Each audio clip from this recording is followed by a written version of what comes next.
Assalamualaikum warahmatullahi wabarakatuh. Berjumpa kembali dengan saya Riana, calon guru penggerak angkatan 10 dari SDN Karundang 1, Kota Serang, Provinsi Banten.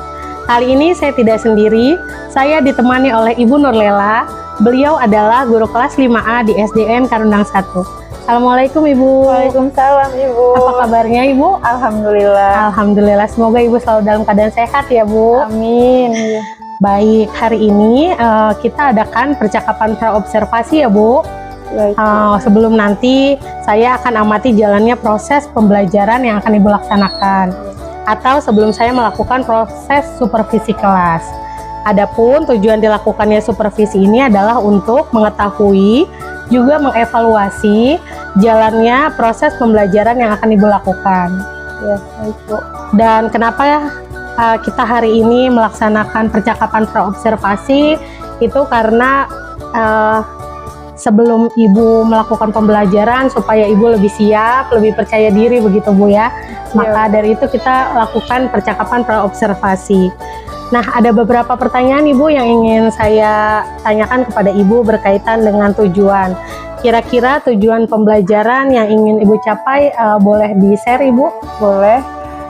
Dalam pembelajaran ini saya menentukan ada 2 tujuan pembelajaran. Ya, saya kan mau materi pembelajarannya hari ini itu mempelajari tentang mata dan bagiannya serta fungsinya ya Bu ya. Di sini ada 2 tujuan pembelajaran yang akan saya sampaikan kepada peserta didik. Yang pertama yaitu peserta didik dapat menjelaskan bagian-bagian mata dengan mengamati gambar. Dan yang kedua, peserta didik dapat menelaah kata-kata baru dari video yang saya akan tayangkan dalam pembelajaran nanti. Baik, jadi ada 2 tujuan pembelajaran yang akan Ibu capai begitu ya? Baik Ibu, ya. Nah, bagaimana area pengembangan yang ingin Ibu capai atau ingin Ibu lakukan saat observasi? Dalam observasi kali ini itu saya akan mengembangkan kompetensi saya terkait kompetensi saya sebagai guru khususnya pada aspek pedagogik Bu. Okay. Baik, jadi area pengembangan yang ingin Ibu capai adalah aspek pedagogik ya Bu? Iya. Selanjutnya saya ingin mendengar nih Bu, bagaimana rancangan pembelajaran Ibu terapkan di dalam kelas, mungkin dari segi strategi, model, atau metode pembelajarannya. Ya, di sini saya akan mengembangkan pendekatannya yaitu saintifik ya Bu ya. Gimana anak mengamati dulu, mengolah, terus akhirnya anak mempresentasikan atau mengkomunikasikan. Dan model pembelajaran yang saya kembangkan di sini yaitu PBL atau Problem Based Learning. Dan metode yang saya gunakan yaitu seperti biasa ya Bu ya, ceramah gitu, penugasan, tanya jawab, terus diskusi kayak gitu, observasi. Baik. Itu yang saya akan lakukan. Dari rencana yang Ibu terapkan di dalam kelas menggunakan pendekatan saintifik begitu ya Bu ya. Kemudian dengan model pembelajaran PBL, Problem Based Learning, dan juga dengan metode ceramah, penugasan, observasi, dan tanya jawab. Nah, bagaimana dengan media pembelajarannya Bu? Ibu akan gunakan apa untuk nanti pembelajaran yang akan Ibu lakukan? Ya, saya akan gunakan PPT ya Bu ya, PowerPoint di situ. Di situ terdapat gambar, terus video, sama saya pakai proyektor juga supaya lebih yang abstrak jadi nyata gitu tuh, kayak gitu. Mungkin itu yang dapat saya lakukan. Sangat baik ya Bu ya, persiapannya saya lihat sudah matang begitu. Baik, selanjutnya Bu, kira-kira Ibu akan melakukan kegiatan pembelajaran ini kapan? Hari Selasa. Hari Selasa. Iya. Pada jam jam terakhir. Oh, jam terakhir. Baik, jadi dari waktu yang Ibu sebutkan tadi, saya akan datang ke kelas Ibu, melakukan supervisi kelas. Saya akan melihat, juga mencatat hal apa saja yang ada di dalam kelas Ibu. Nah, setelah Ibu melakukan pembelajaran dan observasi, kita lakukan percakapan kembali ya Bu. Baik, yaitu percakapan pasca observasi, yang nantinya akan didampingi oleh pengajar praktik saya. Kira-kira apa yang Ibu dapatkan Bu dari percakapan kita pada hari ini? Ya, alhamdulillah dengan sharing seperti ini ya Bu ya, saya merasa lebih percaya diri dalam mempersiapkan pembelajaran nanti. Ya. Baik Bu, terima kasih atas waktunya sudah mau berbincang-bincang dengan saya di percakapan observasi ini. Sampai bertemu kembali di kegiatan observasi kelas, kemudian di kegiatan pasca observasi. Iya, baik Ibu. Terima kasih juga. Terima kasih ya Bu. Iya, sama-sama. Demikian percakapan kita hari ini. Sampai bertemu di kegiatan observasi. Assalamualaikum warahmatullahi wabarakatuh.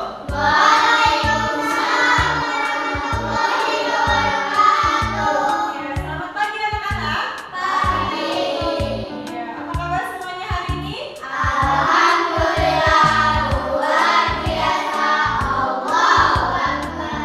terima kasih anak-anak sudah hadir di sekolah hari ini. Baik, anak-anak, hari ini kita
Assalamualaikum warahmatullahi wabarakatuh.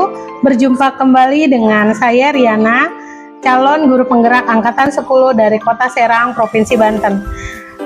Saya masih ditemani oleh Ibu Nurlela sebagai rekan guru yang telah saya observasi, dan saya pun ditemani oleh Ibu Yosafianti sebagai pengajar praktik di CGP angkatan 10. Bagaimana kabarnya Ibu? Alhamdulillah. Baik. Kabarnya Ibu? Alhamdulillah, saya juga sehat Ibu. Ibu Nurlela bagaimana Alhamdulillah kabarnya? juga sehat. Alhamdulillah ya. Baik, di percakapan pasca observasi ini saya akan memberikan beberapa pertanyaan kepada Ibu terkait dengan jalannya proses pembelajaran yang telah Ibu laksanakan di dalam kelas. Mungkin untuk pertanyaan pertama yaitu bagaimana nih Bu perasaan Ibu terkait dengan berjalannya kegiatan observasi yang sudah berlangsung? Ya, mungkin dengan adanya observasi ini pasti saya merasa senang ya Bu ya. Karena dengan adanya observasi saya bisa mengevaluasi diri saya dan mempersiapkan diri saya untuk melaksanakan proses pembelajaran ini. Ya, alhamdulillah ya Bu ya, dengan melakukan observasi ini jadi ada perasaan bahagia begitu ya Bu ya, telah Motivasi mengikuti juga, motivasi, iya. betul. Selanjutnya nih Bu, bisa diceritakan mungkin area pengembangan yang Ibu lakukan di dalam kelas, kemudian langkah-langkah pembelajaran atau tahap-tahap yang sudah Ibu lakukan. Ya, mungkin pengembangannya di sini saya mengembangkan area kompetensi pedagogik ya Bu ya. Langkah-langkah yang saya siapkan yaitu yang pertama yaitu biasa mempersiapkan modul ajar, kemudian menentukan tujuan pembelajarannya, media apa yang saya gunakan, terus metode apa yang saya pakai dalam pembelajaran ini. Jadi Ibu sudah memilih atau mengembangkan area pengembangan di pedagogik ya Bu ya, dengan Iya, Bu. beberapa langkah-langkah pembelajaran yang sudah Ibu laksanakan. Iya, Bu. Nah, menurut Ibu nih, sejauh mana pengembangan yang Ibu sampaikan tadi, apakah sudah berhasil dilakukan di dalam kelas atau bagaimana? Menurut saya pribadi sih berhasil sih Bu ya, karena dengan adanya metode tersebut, saya kan menggunakan metode PBL ya Bu ya, ternyata sudah sesuai dengan karakteristik peserta didiknya. Alhamdulillah ya Bu ya, berarti tingkat keberhasilannya sudah bisa dikatakan berhasil begitu Bu ya? Ya. Nah, menurut Ibu nih, apa sih kekurangan atau mungkin kendala-kendala yang Ibu hadapi pada saat proses pembelajaran? Kendalanya mungkin peserta didik kurang percaya diri ketika presentasi di depan kelas gitu tuh. Mereka tuh enggan bertanya, terus enggan tanya jawab. Jadi mungkin karena adanya kurangnya rasa percaya diri itu Bu. Ketika selesai diskusi, terus mereka maju ke depan kelas gitu mempresentasikan hasil diskusinya, mereka tuh mungkin belum terbiasa gitu Bu ya, berbicara di depan orang banyak gitu tuh Bu ya, kurang rasa percaya diri aja mungkin. Jadi kendala-kendala yang Ibu rasakan itu terkait dengan beberapa peserta didik yang mungkin kurang percaya diri ya Bu ya, Iya. ketika mempresentasikan atau ketika proses pembelajaran berlangsung. Iya. Menurut Ibu, kira-kira mengapa hal tersebut bisa terjadi? Mungkin hal tersebut terjadi ya karena diakibatkan peserta didik itu belum terbiasa aja gitu dengan metode pembelajaran seperti ini. Insya Allah dengan saya menggunakan metode belajar seperti ini, ketika mereka ada di kelas berikutnya akan lebih jauh percaya diri untuk melakukan diskusi dan presentasi, mungkin itu.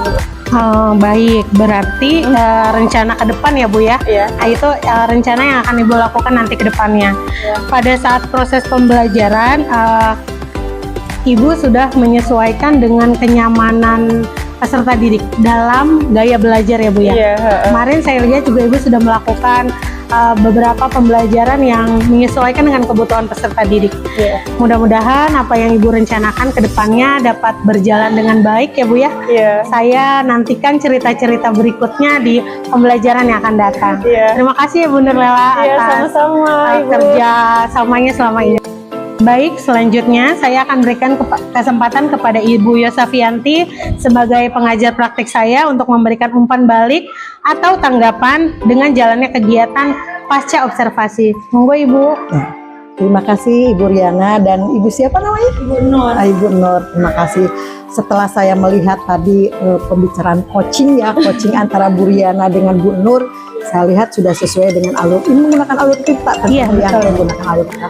Dan sudah terlihat ya alur Tirtanya tersebut. Hanya saya ingin sedikit bertanya mungkin kepada Bu Nur dulu ya. Bagaimana perasaan Bu Nur saat Bu Nur akan tampil menjadi guru yang dihadapi atau yang akan diobservasi oleh teman sendiri ya. Terus sebelum tampil dan setelah tampil bagaimana perasaan Ibu Nur? Cut dulu Kak. Pada awalnya saya pas Ibu Ria menghubungi saya gitu bahwa mau ada observasi sebagai tugas untuk tugasnya Bu Ria gitu, awalnya saya bisa nggak ya saya gitu tuh Bu, awalnya saya sempat ada rasa bertanya-tanya di hati saya juga begitu, oh bisa nggak ya saya seperti itu gitu tuh. Akhirnya dengan setelah itu saya ngobrol sama Bu Ria, komunikasi, akhirnya oh iya ya, akhirnya saya mulai mempersiapkan diri gitu, mulai percaya diri, oh saya bisa, pasti bisa gitu tuh Bu. Dan akhirnya alhamdulillah bisa ya. Iya alhamdulillah bisa, akhirnya terlaksana juga gitu tuh Bu. Nah, dari kegiatan yang Bu Riana sampaikan kepada Ibu, apa yang Ibu dapat? Yang saya dapat mungkin pengalaman baru ya Bu ya, pengetahuan baru gitu. Oh ternyata dalam mempersiapkan pembelajaran itu harus melalui tahap-tahap gitu, langkah-langkah yang harus kita persiapkan terlebih dahulu gitu tuh, biar hasilnya ke peserta didik gitu tuh. Kita juga harus mengamati peserta didik kita juga, apakah metode pembelajaran ini sesuai atau enggak gitu tuh Bu. Jadi saya juga melakukan pengamatan juga terhadap peserta didik sebelumnya Bu, untuk mempersiapkan proses pembelajaran ini. Dan akhirnya alhamdulillah ya. Alhamdulillah ya. Nah, apakah modul ajar sebelum Ibu Nur tampil mengajar, apakah modul ajar itu diperiksa dulu oleh Ibu Riana? Periksa Bu, iya. Diperiksa. Terus Bu Bagaimana? Ria juga menanyakan media apa sih Bu Nur yang dipakai gitu. Saya kasih tahu ke Bu Ria, oh medianya ini Bu, saya akan menggunakan PPT dan menampilkan video pembelajaran untuk anak-anak. Terus metodenya apa sih Bu Nur? Saya menggunakan metode PBL. Terus biasa tanya jawab, kita saya ada diskusi juga gitu tuh Bu. Intinya ada kolaborasi ya, Iya, intinya Bu. ada komunikasi antara Ibu Riana dengan Ibu Nur, Iya, Bu. sehingga mendapatkan menghasilkan yang lebih baik saat mengajar di Iya, kelas. iya, Mungkin Bu. seperti itu ya. Iya Bu, betul. Dan perasaannya bagaimana? Senang sih Bu, ternyata kita termotivasi gitu Bu dengan adanya observasi ini. Wah iya ya, kita harus mengajarnya seperti ini kok gitu. Jadinya ada motivasi tersendiri sih Bu. Terus mengevaluasi diri kita juga, kekurangan kita apa sih dalam mengajar gitu ya Bu Ria ya. Iya, jadi dengan adanya komunikasi, kolaborasi dengan teman sejauh itu ternyata mempermudah kita juga sih Bu ya, saling tukar pikiran dan komunikasi gitu Iya, tuh Bu ya. terima kasih. Nah, menurut Ibu Nur, kehadiran CGP di sekolah ini apakah membantu sekolah ini, teman-teman di sini, atau malah menjadi beban menurut Ibu bagaimana? Menurut saya sih membantu sih Bu, apa sih dengan CGP ini Bu Ria kan mempunyai pengalaman baru gitu di sana, di luar sana, pengetahuan baru gitu, bisa menularkan ke kita juga gitu tuh. Menurut saya membantu sih Bu. Terima kasih. Jadi dengan adanya CGP sangat membantu khususnya Iya. dari Bu Riana ini ya. Iya. Mudah-mudahan di sekolah ini nanti akan Lebih baik tumbuh lagi ya, ya. akan lebih baik lagi, akan tumbuh Riana yang lain. Iya, amin amin Dan ya Bu. sekolah ini akan lebih jaya lagi, Iya, Bu. terutama kepada produk yang akan kita hasilkan ya, Iya. yaitu adalah yang berpihak pada peserta didik. Iya. Terima kasih Ibu Nur sudah Sama-sama membantu Ibu, Ibu Riana. sama-sama Bu Ria. Langsung saya mungkin ke Ibu Riana. Nah, maaf Bu Riana. Ya Ibu. Nah, Bu Riana tadi sudah belajar coaching kan di pembelajaran 3.1 ya, kalau Iya. tidak di modul 3.1, dan itu sudah diaksi nyatakan yaitu Betul. kepada Ibu Nur. Iya. Nah, Ibu ingin tahu apa sih alur coaching yang Ibu berikan kepada Ibu Nur itu alur apa itu? Pertama, saya melakukan percakapan pra-observasi ya Bu. Nah, di situ pertanyaan yang saya berikan kepada Ibu Nur itu tentunya mengikuti alur tirta gitu ya Bu ya. Menanyakan tujuan, menanyakan kapan pelaksanaannya, menanyakan juga kompetensi yang ingin dikembangkan. Setelah itu alur selanjutnya kami melakukan observasi. Bu Nur mengajar, saya yang mengobservasi sebagai observer di dalam kelas. Kegiatan itu sudah saya lakukan di minggu-minggu yang lalu ya Bu ya. Nah, kegiatan terakhir dari rangkaian tersebut adalah tadi percakapan pasca observasi untuk mengetahui kendala, baik kendala dan persiapan dan lain-lain yang sudah Ibu Nur laksanakan, tingkat keberhasilannya sudah berhasil atau belum. Begitu Bu. Terus kalau menurut Bu Riana sudah berhasil atau belum dari Bu Riana tampil sebagai pengajar Saya observasi? saya mengobservasi Bu Nur sudah mengikuti sesuai alur ya Bu ya, sesuai ketentuan yang ditetapkan. Saya merasa sudah berhasil Ibu dalam meng-coach atau mensupervisi rekan sejawat saya. Begitu juga dengan Ibu Nur yang melakukan kegiatan pembelajaran itu sudah merasa dirinya berhasil juga membawa pembelajaran yang sesuai dengan kebutuhan peserta didik begitu Bu. Terus apakah ada kendala saat Ibu Riana meng-coach atau meng-coaching? Kendala yang saya persiapkan adalah kendala yang saya rasakan adalah mungkin di waktu ya Bu ya, karena Bu Nur punya kesibukan, saya punya kesibukan. Nah kita harus mencari waktu yang pas di antara kesibukan kami masing-masing Bu begitu. Akhirnya dengan beberapa kali revisi waktu begitu ya Bu ya, karena sayangnya sudah siap, Bu Nurnya belum, Bu Nurnya sudah siap, sayangnya juga sibuk gitu, ada Zoom segala macam. Jadi kendalanya paling di waktu saja Bu, waktu pelaksanaan yang kemarin itu agak mundur-mundur gitu. Tapi alhamdulillah akhirnya ketemu waktu yang tepat dan kami melakukannya dengan baik insya Allah. Jadi intinya terkait dengan waktu, tapi alhamdulillah bisa diatasi. Iya, bisa diatasi dengan baik. Ya, terima kasih kalau begitu Bu Riana. Bu Iya. Riana hebat, Bu Nur juga hebat. Keren ya. Mudah-mudahan menjadi guru-guru yang hebat. Amin, amin ya Guru-guru Allah. yang selalu berpihak pada siswa Iya. sesuai dengan hajat yang ada. Ya, Mungkin itu aja, ya, Bu Riana. terima kasih banyak Ibu Yosa waktunya. Sama-sama.